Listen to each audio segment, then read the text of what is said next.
stop it. The other thing that we're going to do is we are going to restore law and order in this country.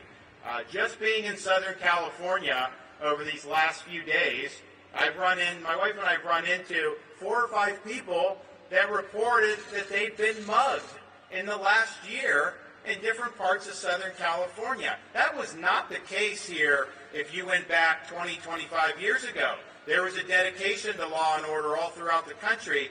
Now you have certain jurisdictions where prosecutors are not willing to hold people accountable for criminal misconduct. Some of the laws they just don't want to enforce, and so the inmates end up running the asylum and public safety collapses. And so when people are telling me that when they go shopping they take off their jewelry because they don't want to get mugged, even in nice places in LA, that's a huge, huge problem. We can't allow people to not do their job and put the citizenry at risk by letting criminals run the street. In Florida, we had 2 different prosecutors who got elected on similar platforms to your prosecutor here in LA County and said, you know, some of the laws they're not going to enforce. Well, I removed them from their posts because that is not their job to pick and choose which laws to enforce. Their job is to faithfully enforce the law and to protect the citizens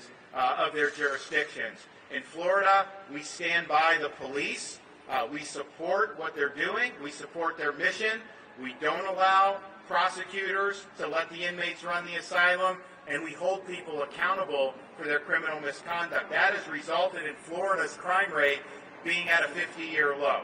And that's just a matter of will, it's a matter of leadership, and it's a matter of policy. But I'm really proud of what so many people have done. And oh, by the way, anybody in law enforcement out here in Florida, if we recruit you from out of state to come work at one of our agencies, we give you a $5,000 bonus right off the top. And it just shows you that we value what people do in uniform. We know it's integral to have a safe and secure society. And we can talk economy, we can talk education, we can talk about all these issues that are so important. If you don't have safe communities, all that stuff goes by the wayside.